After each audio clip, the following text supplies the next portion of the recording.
Game of Thrones, the show that went out with a. But the show dominated pop culture for almost a decade.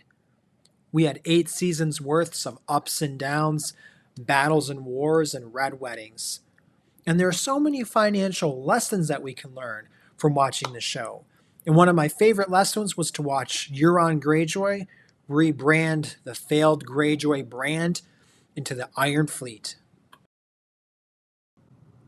According to Jeff Bezos, your brand is what people say about you when you're not in the room.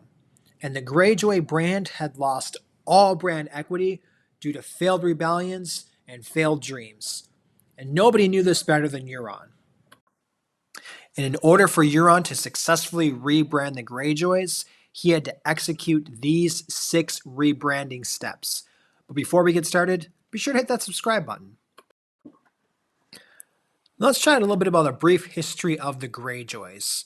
Far away from the mainland on the west coast of Westeros sits a collection of harsh and bleak islands known as the Iron Islands. These islands offered no natural resources and were subjected to constant adverse weather conditions, and they were one of the most dangerous and lawless places in the entire Seven Kingdoms. This resource scarcity and the Ironborn's lawless nature led them to become pirates and raiders, learning to tame the most dangerous seas in the world. The Ironborn became excellent sailors and successfully raided and pillaged their neighbors both locally and in Westeros and even halfway across the world in Essos. About 10 years before the start of Game of Thrones, House Greyjoy of Pike was considered the lowest of the great houses of Westeros. Their house, like all other houses, was under the direct command of the Iron Throne. Balon, wanting the Iron Island to become a free nation, rebelled against the Iron Throne in a bid to become the king of the Iron Islands. Balon and his younger brother Euron waged war against the Iron Throne. While Balon and Euron did have some success at the beginning of their campaign, the Greyjoys were ultimately defeated by the combined forces of Westeros. While Balon accepted defeat in exchange for his title, Euron completely abandoned Westeros entirely. He fled to Essos, where he became a pirate and a mercenary. And at this time, Euron began his rebranding campaign of the Greyjoy name. Number 1. Changing the Greyjoy logo. Balon Greyjoy represents the Greyjoy's past, adhering to the tenets of the drowned god and the obsession that the Greyjoys become the kings of their own free nation. But after their defeat, Euron had other plans for the brand. Euron knew that the Greyjoy brand would never be taken seriously again. Once defeated, there was no more brand equity in the name Greyjoy. No nation would now fear the famous losers of their own rebellion, and in many ways, the Greyjoys had become the butt end of many jokes among the elite. So Euron sought to remove himself from his namesake and the rebranding the Greyjoys into the Iron Fleet, a soon-to-be recognized global brand. One of the first things Euron did was he stopped using his family's sigil, the Golden Kraken. The Golden Kraken was a testament to the Greyjoys' failures. Ramsay Bolton once told Theon Greyjoy that the Kraken was a strong and formidable creature, but once it hit land, it withered away into a useless creature. And this proved to be true as the Greyjoys lost virtually every battle that ever took place on land.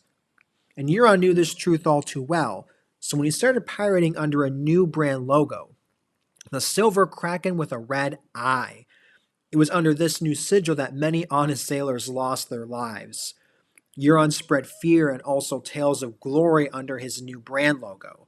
Bandits and sailors from all around the world came to know of Euron Greyjoy and gladly sailed under him for both riches and mayhem. Number 2, taking the family out of the family business. Families are messy, especially when there is legacy attached. And Euron knew that if the Ironborn were to ever be recognized in the world, they would have to end their allegiance to the Greyjoy name. This is precisely why he killed his own brother and killed the 2 surviving heirs to the throne so that there would be no one to challenge him in control of the Ironborn. And the decision did not come without consequence, as many Ironborn as many Ironborn flocked to Theon and Yara to support their bloodline claim. But Euron knew that family ties would always hold his empire back. He didn't want to just lead the Greyjoys, he wanted to rule as much of the world as he could. And to achieve this, he needed an organization that was built on the future, not on the past. And so long as families ruled the Greyjoys, they would never have a future. Number 3. Going global. The world of Game of Thrones was a large one, and the Greyjoys were so obsessed with winning their independence, they failed to take advantage of greater wealth elsewhere. For generations, the Greyjoys pillaged and raided the same exact territories, taking slaves and salt wives from the same families. It was like they were stuck in a time warp. Euron saw this clearly and was motivated to change this. After Balon's failed rebellion, Euron fled the Iron Islands as far away as he could. He made connections and alliances all over the world, and by establishing the Greyjoys as a global brand, Euron could compete in the global economy of Essos. Number 4. Making alliances. Alliances in business allow a business to grow, and alliances are also how brands network amongst other brands. Offering the Iron Fleet in exchange for Cersei Lannister's hand in marriage proved to be an excellent strategy for Euron, as now the Greyjoys became a centerpiece of the global world order, and it had not been for the dragons of Daenerys, the Iron Fleet would have ruled the waves for ages. Number 5. Gave up the dream of independence. Many brands start out with dreams, and the Greyjoys were no different. The clan was obsessed with becoming their own kingdom and ruling the Iron Islands and being free to terrorize their neighbors. But after the failure of the Greyjoy rebellion, Euron knew that the dream was dead. The Ironborn would never gain their independence. But it didn't mean that they couldn't be an independent people, they just needed to give up the goal of ruling their own kingdom. And the funny thing is, the Iron Islands were useless lands to begin with. It was foolish to fight so hard for something so worthless. Oftentimes, many brands get stuck in their past mission. Amazon started out as an online bookstore, and when Google was founded, it had no idea how it was going to make a profit. Successful brands will evolve and change according to the times. Number 6. Adjusting market prices to market conditions. That's nice armor. Where'd you get that? Did you pay with that with gold, silver, or did you pay the iron price? Paying the iron price refers to killing someone for something they have. This was quite common among the Greyjoy, and the Ironborn rarely traveled with gold or silver. They had a whole subculture of piracy, pillaging.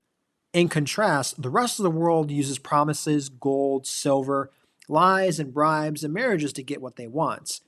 Euron knew that his people would need to get with the times and stop their old behavior. This behavior wouldn't fly outside of the Ironborn's little pocket of the world. So Euron moved the Greyjoys away from these foolish practices and got the house more on board with the global currencies of the times. And there you have it. Those are the 6 steps that Euron Greyjoy used to rebrand the Greyjoys into the Iron Fleet. And if you enjoyed this video, I'll be happy to do some more like it, but I appreciate you guys' time. Thanks for watching. Fight on, Warriors. And there you have it. Those are the 6 rebranding steps that Euron Greyjoy used to rebrand the Greyjoys. And as we build our own brands, it's important to keep Euron's energy in our minds.